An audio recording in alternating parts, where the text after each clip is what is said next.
So hi, my name is Tanya Wexler. I'm the director of Hysteria, and we opened May 18th.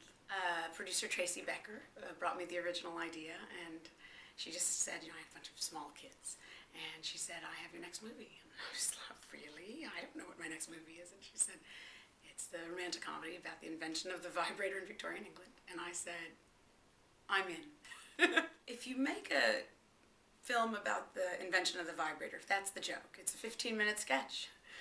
Maybe 8. And so for me, the joke really was about this cultural denial of what was really going on.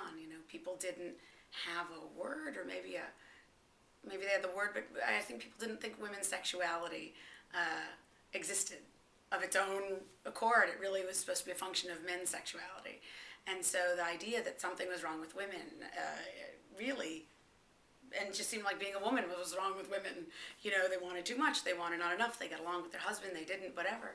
And so one of the treatments was this manual massage to paroxysm, and both the doctors and the patients seemed to not realize it had anything sexual going on, and that just made me laugh so hard. You can't see the nose on your face. So the story revolves around Mortimer Granville. He's a young doctor, a true believer in medicine, and he basically keeps getting fired because he has these radical ideas like germ theory and washing your hands prevents disease and stuff that probably, if you didn't think it was true, you'd be like, what, there's tiny invisible creatures invading my body? You're nuts. He finally just can't take it anymore, decides to sell out, get a job working for the foremost doctor in women's medicine in London. And this doctor, played by Jonathan Pryce, Dr. Dalrymple, does this hysteria treatment. And basically, kind of my headline is always, the vibrator was invented for a guy, right? It's a labor-saving device for a guy. They kind of happen upon, electricity has started up, and they kind of happen upon this machine that ultimately gets repurposed into the vibrator in our kind of comedic version of it.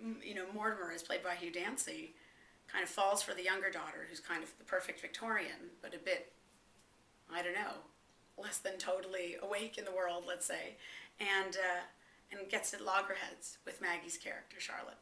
And they really go at it just like an old, Katharine Hepburn, Cary Grant kind of, great screwball comedy. And ultimately, there's a lot of chemistry there, and that's why they're going to end up together. But to watch how it, evolves and revolves around this invention of the vibrator is just a great ride. My sense of humor is where my Jewish self expresses itself. I think I had to pull back from my Borscht Belt sensibilities because, it's very easy to kind of go for the joke. And I remember, I don't know if you remember actress Susan St. James, who is on Kate and Alley, and she's great. She's an old friend. And she said, there's an old sitcom thing of write it Yiddish, say it British.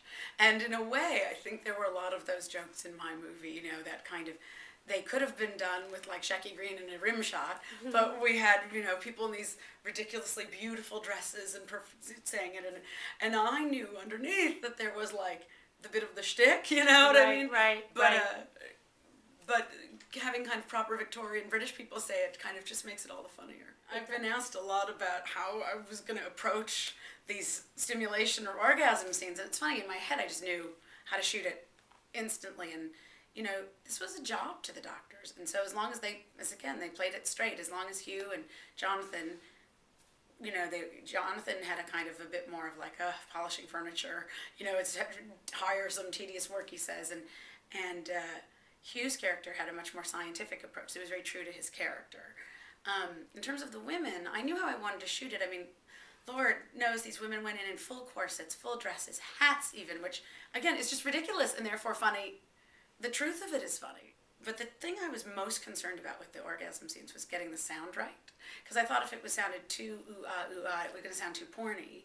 And if it sounded too comedy, we wouldn't believe they were real, right? So that was where I let the actresses, I was like, let's try this, let's try that. We tried a whole bunch of things. And in the end, what we realized when we were editing is that if the women felt like they sounded like they were having fun and enjoying themselves and laughing and giggling, it worked. I was very concerned that Hugh and Jonathan, when they did the treatment scenes, would have something to, actually manipulate, because it changes how you stand and how your body weight is.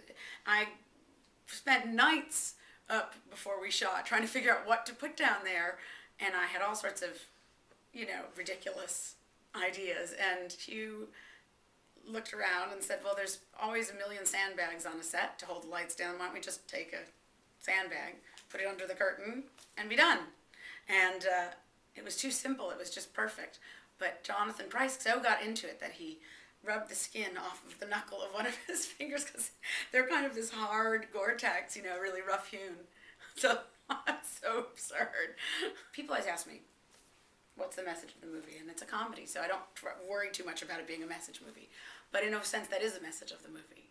It's supposed to be a little bit of fun. It doesn't take a doctor. Go enjoy yourself.